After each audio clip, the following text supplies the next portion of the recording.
ആറ്റുകാൽ പൊങ്കാല ദിവസം ഒരു ഭക്തയ്ക്കുണ്ടായ ഒരു അനുഭവം കൂടി പറയാം. പൊങ്കാല ദിവസം ക്ഷേത്രത്തിൽ ഒരുപാട് പേർക്ക് അമ്മ അനുഭവം നൽകുന്നുണ്ട്.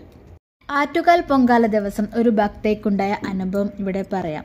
ആരുമില്ലാതെ പൊങ്കാലയിടണമെന്ന ആഗ്രഹത്തോടെ പൊങ്കാലയ്ക്കുള്ള സാധനങ്ങളും വിറക് കെട്ടുമായി ആ ഭക്ത ആറ്റുകാൽ ക്ഷേത്രത്തിൽ പുലർച്ചെ തന്നെ പോയി. പക്ഷേ തനിച്ചായതുകൊണ്ട് ആദ്യമായി പൊങ്കാലയിടുന്നത് കൊണ്ടും എവിടെ അടുപ്പ് കൂട്ടണമെന്നും പൊങ്കാല എങ്ങനെ നിവേദിക്കണമെന്നും അറിയില്ലായിരുന്നു. അവിടുള്ള ബാക്കി എല്ലാവരും തങ്ങൾക്ക് കിട്ടിയ സ്ഥലങ്ങളിൽ പൊങ്കാല മൺകലവും അടുപ്പുമായി സെറ്റായി നിന്നു. പക്ഷേ ഈ ഭക്തയ്ക്ക് മാത്രം എവിടെ നിൽക്കണമെന്നും എന്തു ചെയ്യണമെന്നും അറിയാതെ സങ്കടപ്പെട്ടു. പെട്ടെന്നൊരു പ്രായമായ അമ്മ വരികയും മോളെന്താ ഇങ്ങനെ നിൽക്കുന്നേ, പൊങ്കാലയ്ക്ക് സമയമായി എന്ന് പറഞ്ഞു. അപ്പോൾ ആ ഭക്ത പറഞ്ഞു, താൻ ആദ്യമായാണ് പൊങ്കാലയിടുന്നത്, ആദ്യമായാണ് ഇവിടെ വരുന്നതും, എനിക്ക് ഇതിനെപ്പറ്റി അറിയില്ല എന്ന് പറഞ്ഞു. അപ്പോൾ ആ അമ്മ പറഞ്ഞു, ഇതിനാണോ വിഷമിക്കുന്നത്, നമുക്ക് 2 പേർക്കും ഇവിടെ അടുപ്പ് കൂട്ടിയിട്ട് പൊങ്കാല പായസം തയ്യാറാക്കാം.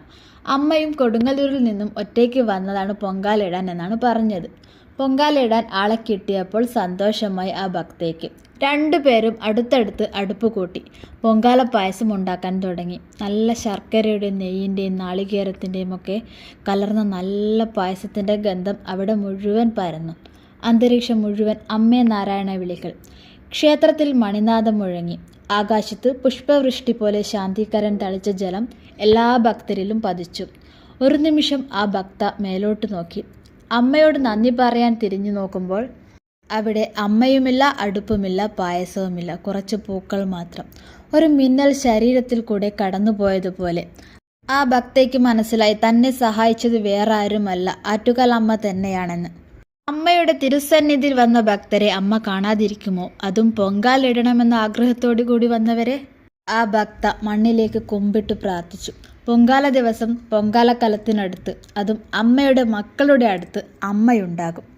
അമ്മേ ശരണം, ദേവി ശരണം, ലക്ഷ്മി ശരണം, ഭദ്രേ ശരണം.